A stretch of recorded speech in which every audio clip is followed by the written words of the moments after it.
Hello and welcome to episode 126 of the Pos-cast with Rabbi Shmuel Posner, myself, Seth Hellman. Rabbi, how are we doing today? Baruch Hashem. I wish we could have the 3 minutes before we go live to be part of the live, but then it wouldn't be before, it would be part of it. But we should have a secret recordings of it and then play it, because you turn on the smile, hi, how's everything? Meanwhile, you're sitting there stressed because you got to get to the airport. That's interesting. So there is this idea, like living in the moment, to be able to live in the moment. So what I was worried about before is non-existent now. The Rebbe, famously, my friend Adam Stein made a 6-part series of 6 sessions on mindfulness. Is it still a big deal, mindfulness, or has people forgot about it? I think it's less of a deal than it was when I was in elementary school. Right. That wasn't so long ago. Um, Rabbi, yeah. 10 years ago I started high school. Okay. So 10 years ago. So it was But still a big deal. elementary school was then 4 years before that. It's been almost 15 years since I was in elementary school. Right. So it was big then, and it was big. It started getting big then. It stayed big for about 10 years, up to 5 years ago. It's a long time ago, Rabbi. That's 5 years? 15. Right, 15 years ago it was its heyday. It was still popular for another 8-9 years after that, so it's not so long ago. Anyway, he made six. He made based it on Chassidus, and I did it, and it was fascinating to meditate. It's amazing to meditate, and I did this little thing, and I did it with some people also, and it's like wow. But the meditation was not wasn't meditation. It was meditating about how the world doesn't exist, nothing exists, only Hashem. And you do the relaxation thing, like you close your eyes and you relax every part of your body, like okay, your feet, let them float, and it really, if you do it consciously, you focus on it, it really works. And then you start thinking about there's nothing, there's no world, there's only Hashem. Then the world came into being, and you go through this whole thing, and it puts you in a state of because you're focusing. We can talk about these ideas, but while we're talking about the world exists around us, but when you close your eyes and you focus on the idea, nothing exists, only Hashem exists. Then Hashem said there should be a world, and so then you're able to focus on the idea that everything really exists only because Hashem wants it to exist. Once you come back to that point, then you go to the next step. So then, what's there to worry about? Nothing exists yet. And in one of the lessons, he brings what happened at a Farbrengen. I think it was because the shluchim, although I don't know, there was some reason the Rebbe was Farbrengen, maybe the first flight that came from Israel to New York to see the Rebbe, something of that nature. Anyway, but the point is, the Rebbe was having a Farbrengen 4 o'clock, 5 o'clock in the afternoon, completely uncharacteristic. And so the Rebbe said, and so the Rebbe would sit where he would sit, and then face the crowd, and then the wall facing the Rebbe, and it wasn't in front of the Rebbe, but happening on that wall was where the clock was. So if people are looking at the clock, they have to turn their head and look behind themselves. And so the Rebbe started saying that there are people here they have to make a flight, and so they're worried, but the flight's not going to be for another 2 hours. The 2 hours don't exist. The airport doesn't exist. The plane doesn't exist. Nothing exists. It wasn't created yet, because everything gets created every moment. So that moment hasn't been created yet. So right now, if you focus where you are right now, there is no airplane, there is no schedule, there's nothing. There's only where you're at right now. So okay, dear listeners and viewers, Seth is in Los Angeles. He has a flight to Boston. So in his usual message, which is, the link is in your email. Yeah. That's the text message. I did a text message to check my email. He said, I'd like to start on time. And I realized because he had a flight back. So we were talking about the flights. I told him to relax. The flight doesn't exist. Nothing exists. And he'll be there on time, Mirz Hashem, if it's meant to be. After my crazy story last week, I really can't take anything too seriously about flights. Well, it's Anyway, less of that's an issue of getting there. It's more the thing I'm more concerned about is the Pos-cast finishing uploading, because my upload times have been very slow since I've been here. When I'm at home, it's quick. Like once I get to the actual upload stage of it, it only takes 5 minutes. Here, it's been oh closer to like 20, and so that well, part this is gets me different. more It's the nervous. postcast problem. It's a Yeah. postcast issue. The postcast is run by Hashem too. He'll take care of it. Anyway, enough of that. So this is a very powerful thing to live in the moment and to be able to relax and everything. But we face this every time we're stressed about something. That means we're not believing in God. We're not letting Hashem take care of it. Oh, I'm so stressed, I'm so worried. What are you stressed? What are you worried about? Something that's going to happen later on. I'm not talking about you personally. I'm talking about me as well. Me probably more than anybody else. Every time you get stressed, like, oh my God. Like last week, I didn't tell you this part of the story last week. So when I got off the plane and rebooked for the 9:40 flight, so the guy says, and I was in seat 31D on the original flight, which is fine with me, especially since I met Evie Gross then because she was 2 seats ahead of me. So I got off, no problem with that. But then I come to the guy standing outside the plane, the ticket person, the agent, and he says, okay, you're 9:40 flight and you got moved up in the plane. Your seat is 11D. Oh. So, that's great because it's much further. It's much closer to the front of the plane, so I'll get off faster. Then when I came to the 9:40 flight, and I came here, in time to get on the plane, but I think it was like the last one there because I'm like waiting in line, all that kind of stuff. So the ticket person looks at it and she's done. She's typing, blah, blah, blah, and says, "Oh, you're not checked into the flight." I said, "What do you mean I'm not checked into the flight? The guy gave me a boarding pass. He didn't give me a reservation." So she goes and da da da, and she's very calm about it. So I was calm about it. I realized that, what do you mean? The guy put me on the flight. I'm obviously going to get on the plane. She hands it to me, and it's a different seat. So I missed my seat. Mm. So now I'm in 19F. Like, oh man, I always like to have an aisle seat so I don't feel. So then of course I said, like, what am I going to do? Go back and argue about the seat? Calm. So as I pass 11D, right? I'm like, Baruch Hashem, that's not my seat.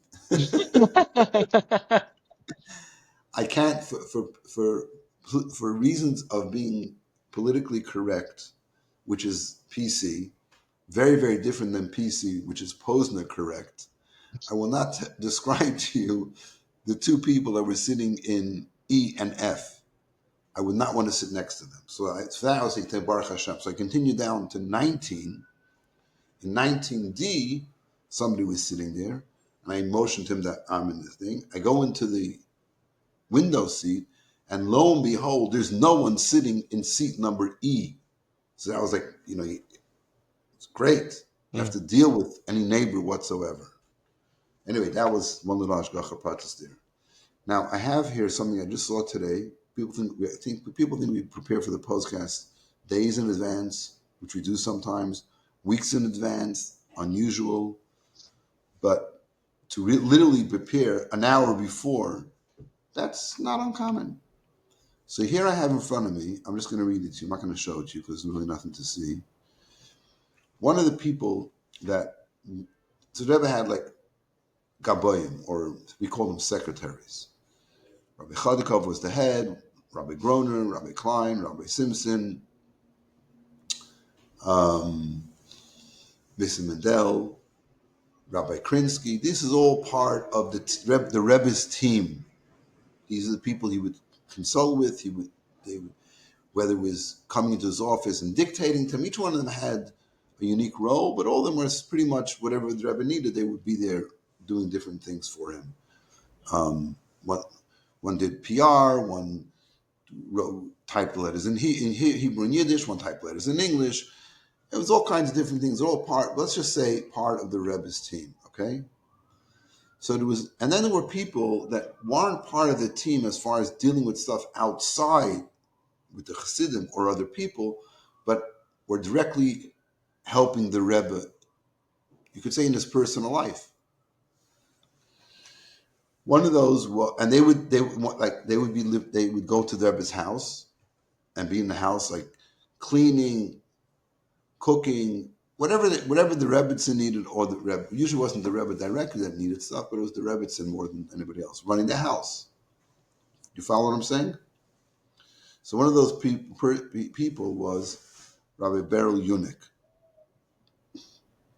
And so somebody posted this. I don't know why they did. It's Chaf Hey Elul Tashon Lamed Beis, the 25th day of Elul, 1972. Yeah. Now it's interesting because Chaf Hey Elul is tomorrow. Little interesting factoid. Today's Chaf Daled Elul. And he wrote a note. It looks like he wrote a note to himself. See, people that work with the Rebbe would write things down. It's very, to remember what they said. Like Rabbi Groner, there was a whole book printed of his diary, because everything the Rebbe said to him wasn't like just random. Rebbe said things. Everything was, and you read the book, it's like fascinating stuff. And memory is memory. So if you write it down every day, Rabbi Mendel also has a diary, and there's on COL his son-in-law Rabbi Shapiro. Like every week does like 15 minutes and sometimes shares stuff in that diary. So here's something from Beryl Unick's, Rabbi Beryl Unick's diary, the 25th day of Elul. And he writes like this. He writes in Yiddish. Nechtin is given der doctor from Boston by mein Mann. This is a conversation with the Rebbe's wife, Rebbetzin Chaim Mushka. So she says to him, yesterday, the doctor from Boston was by my man, by my husband. Had Wasser in Hand unter der Haut. Literally, it means he has water under his skin. It means there's some fluid of some sort in his hand. Where exactly in his hand doesn't say. Okay. Hat das Ares gezogen mit a Nadel, and the doctor extracted it with a needle. As his Baruch Hashem garnish. Thank God it's nothing. The doctor, it seems this doctor was a Hamish guy. I'm not sure exactly who the doctor is, but it doesn't really matter. The doctor hat sich ausgedrückt auf Yiddish. The doctor expressed himself in Yiddish. Garnish mit garnished. You know what garnished is? Means nothing. Garnish means absolutely nothing. So when you say something, it's a garnish, means it's nothing.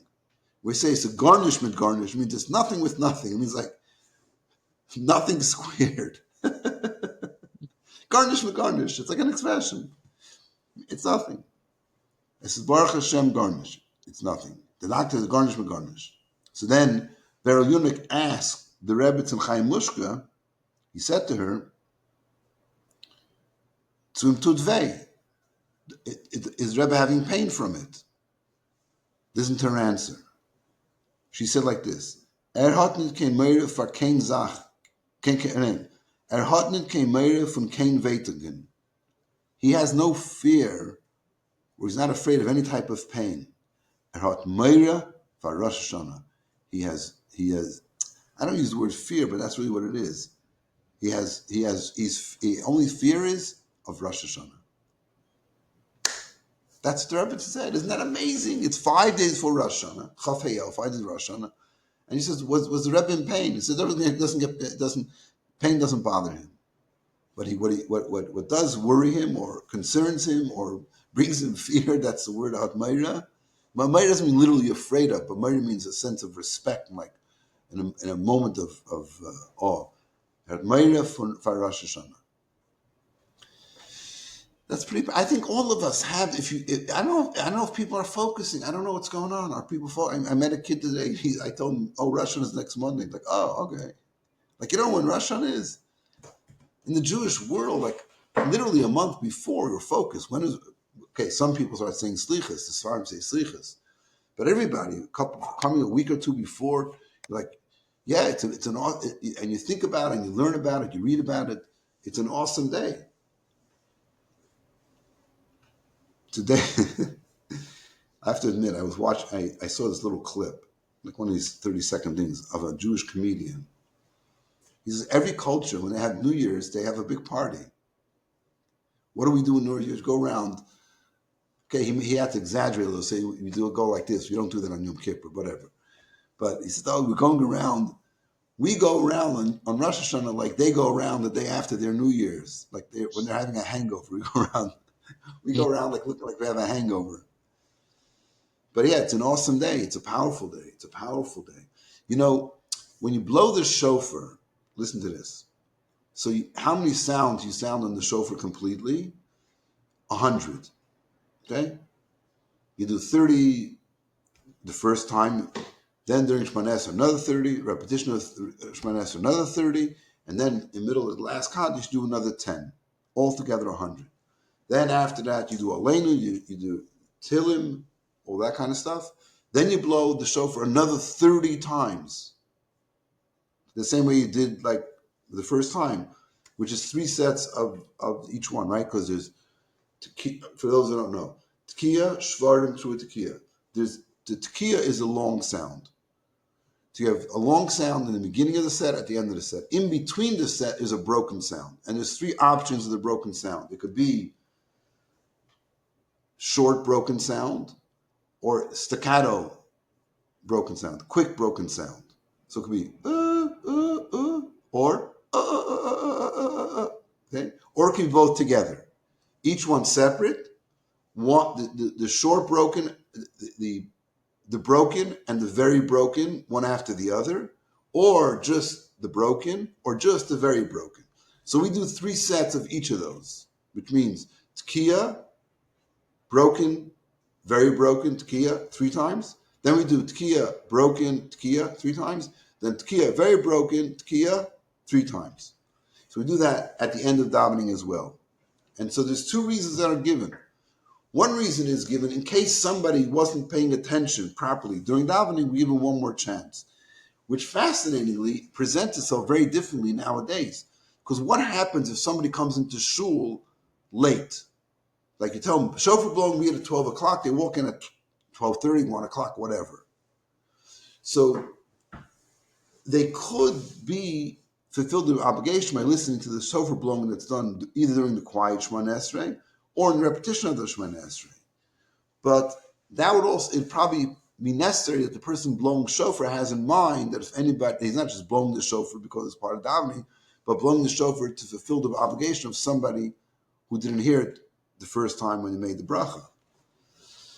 So it's important to know that. But nonetheless, but this is a set one. These 30 sounds, and if somebody actually came in, it would be proper for that person who came in to make the bracha before. But regardless, no bracha interferes with the fulfillment of a mitzvah. If you pick up a lulav and esrog and shake it on sukkahs, don't make a bracha, you fulfill the mitzvah.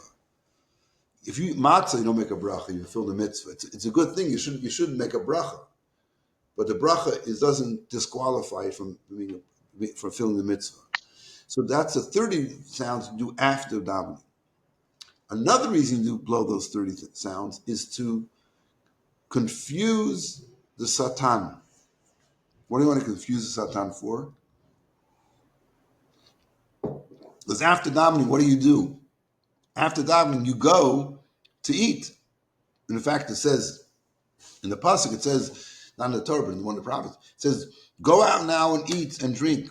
On Rosh Hashanah, we say it's a day of awe, but it's a day of Hashem is being incarnated as king. It's a time of judgment. We're not concerned though. So Rosh Hashanah is a yontif. We dress on our finest. We eat good meals. We have a brisket dinner, right? Rosh Hashanah starts. You have a nice meal. Rosh Hashanah by day after blow the shofar, you have a nice meal because you go home and you eat delicacies as if you won the case because you're confident that Hashem promise is going to give us a good year. So before we do that, maybe the Satan will start saying the prosecuting angels like, oh, look at the Jews. They don't even care. They're going and eating and drinking. They're not paying attention to the awesomeness of the day. So to throw the Satan off, we blow the shofar again. Like they say, oh my golly. They're not even going, before they go eating, they're blowing the shofar again. Forget about it. These people are unassailable. We won't be able to prosecute against them. That's an interesting thing why we blow the shofar. Because it's so hard to blow it after you blow it throughout davening. And one more time, 30 sounds.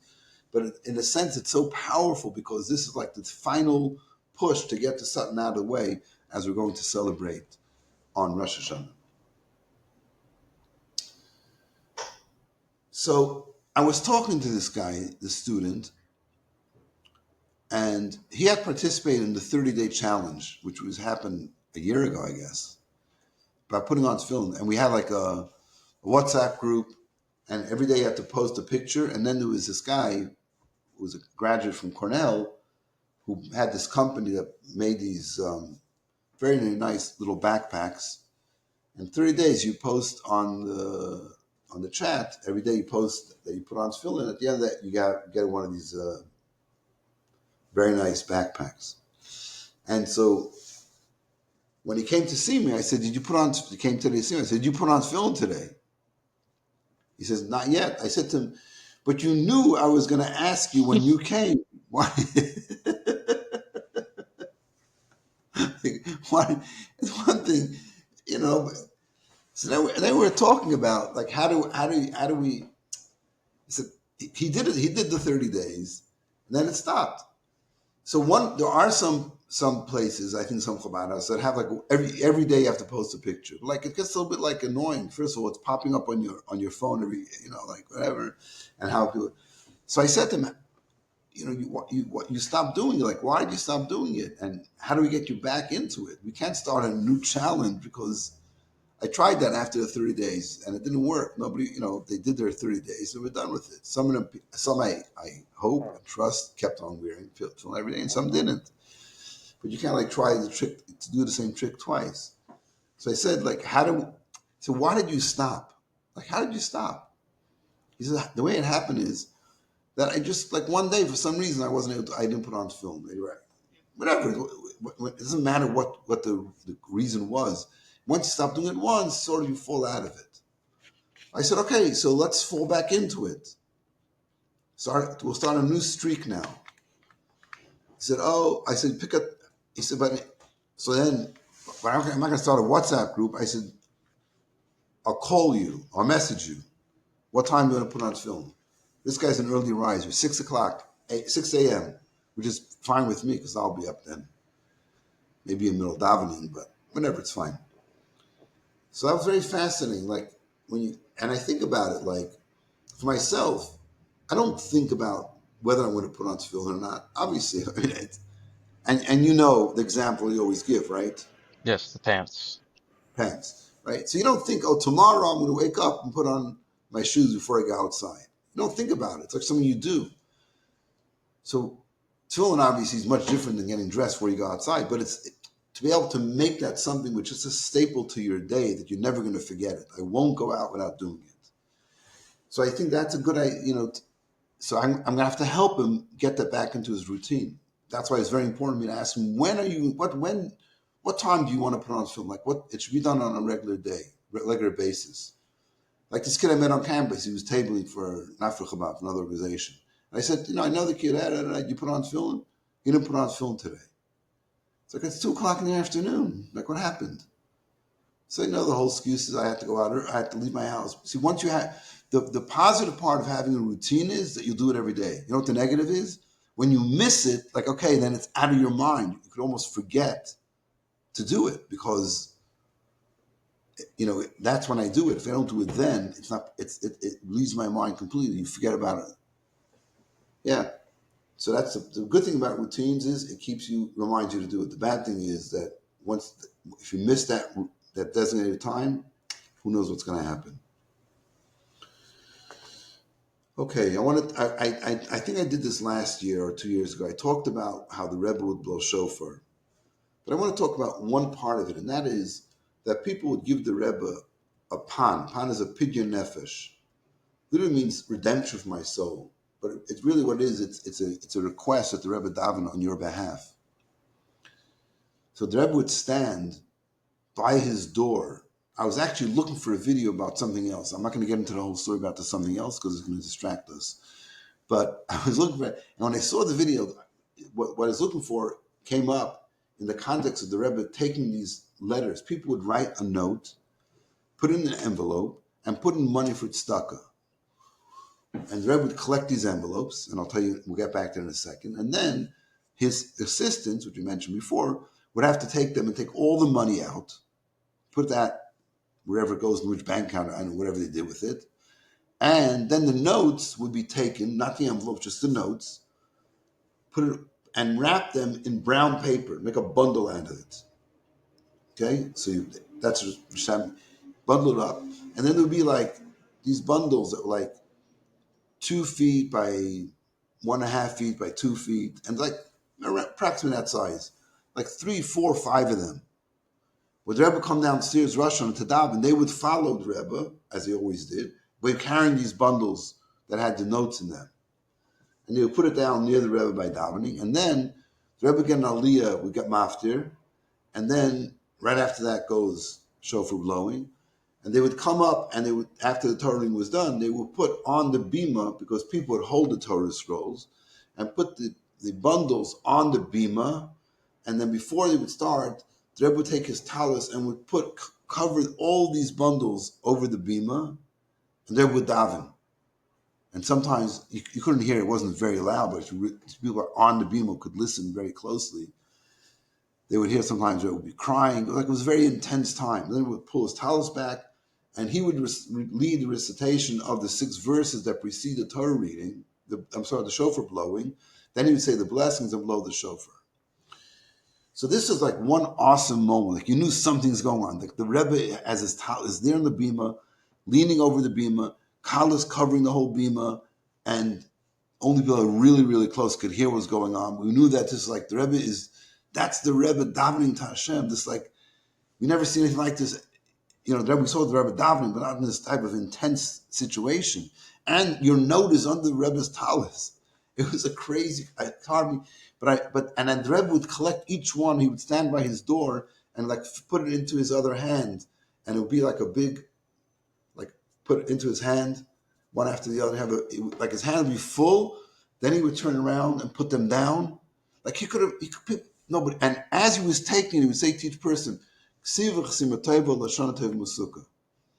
you watch the video, just anybody can Google Erev Rosh Hashanah Rebbe taking letters, whatever.